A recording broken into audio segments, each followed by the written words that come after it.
Hey everyone, I'm going to start doing something a little different today. I'm going to make a video about just some things I've learned, just some wisdom I've gained through reading. I love reading spiritual texts and kind of non-traditional health books and listening to experts in that space. But just want to share some of that with you all. And what you'll see is a lot of this kind of comes together. But start with sleep and the importance of sleep and getting a good night's sleep. And I think it's the key of that is exercise right throughout the day. But then at night, getting away from all your blue screen devices, so your iPads, TV, really anything with the EMF. After I try to do like 8 o'clock at night, not watch any TV or we don't watch a lot of TV anyway, but not get on my computer or phone. And then about 8:45, start to wind down, start read for 30, 45 minutes at least.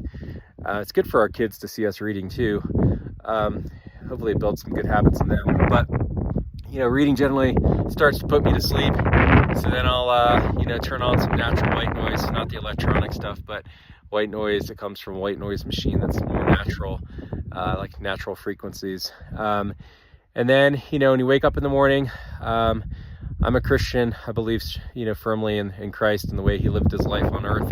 So I pray every morning, but I know a lot of people have different faiths. And I think no matter what your faith is, or if you don't have faith, waking up and just being grateful and thankful, I think it's a great way to start your day, right? So really start to visualize positivity in your life, positivity in your day.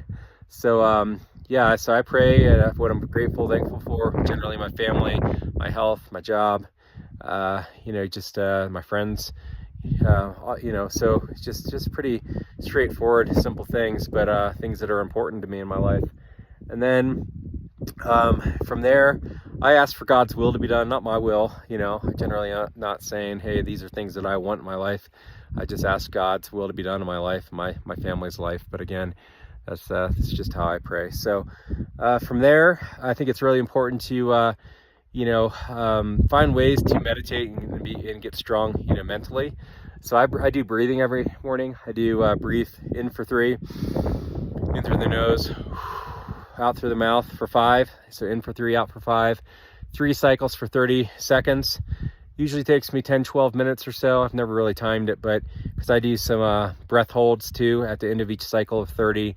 I hold my breath for 1.5, 2 minutes. I used to go like 4 or 5 minutes, but again, I don't know. I'm trying not to compete with myself. I just want to do what feels right, And then after breathing, which there's thousands of years of studies on breathing and the importance of breathing, and all sorts of Eastern religions talk about the importance of breathing and meditation. And so then from there, I like to do cold bath every morning, 3 to 5 minutes. Sometimes I do my breathing while I'm waiting for the bath to get cold.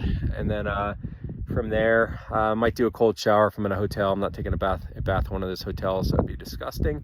But a cold shower is good. And then after that, get outside, get some morning sun. Fortunate here, I live in Eastern Oregon, where we get lots of sunlight in the winter and the summer. But ideally, you live somewhere where you can get sun. Morning sun's so good for you. That vitamin D, the vitamin D that you get from like pills or whatever, and vitamins just isn't the same as getting it from the sun.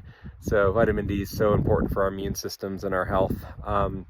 So getting in the sun for 30, 45 minutes every morning. You can do your breathing, do your meditation while you're in the sun easily, letting the sun hit your face without sunscreen on it. And then from there, I like to ground.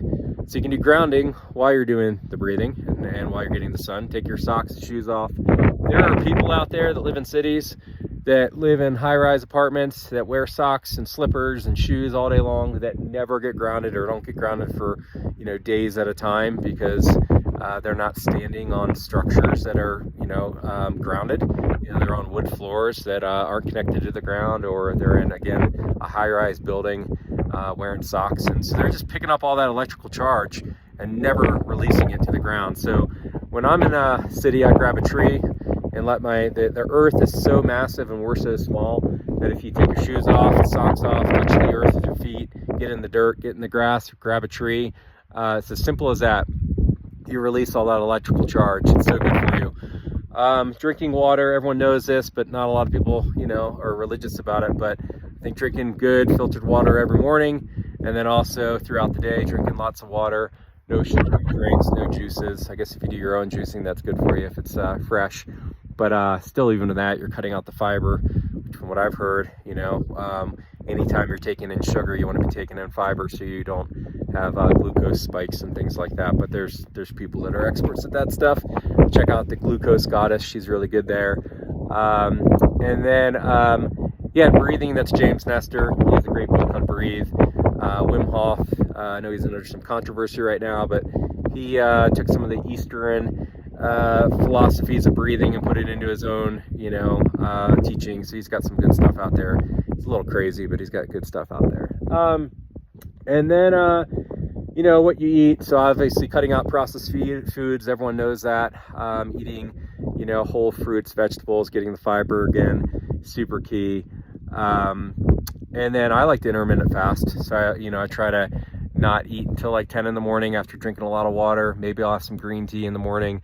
I try not to drink coffee. But it's just not great for my body. I know some people love coffee, but caffeine, I've heard caffeine, like sugar and alcohol, is a poison, but I don't know, read your own. There's some good books out there that talk about caffeine and whether or not it's good for you or not, or whether it's toxic or not, but I don't want to make this too controversial. So you got to know your own body. But green tea for sure has a lot of anti-cancer type properties, especially if it's organic, obviously, with filtered water, not tap water. Speaking of tap water, cutting out fluoride, obviously, it's not good. And then, I think getting exercise, getting intense 30 minutes a day at least, like running, riding a bike, skiing, whatever it is that allows you to kind of free your mind, get good cardio exercise, 30 minutes, and then weight training is just great for you for, your metabolism. Having muscle mass is important for testosterone, and then also for women for estrogen and stuff. So especially as you age, having muscle mass and a low body fat, super important.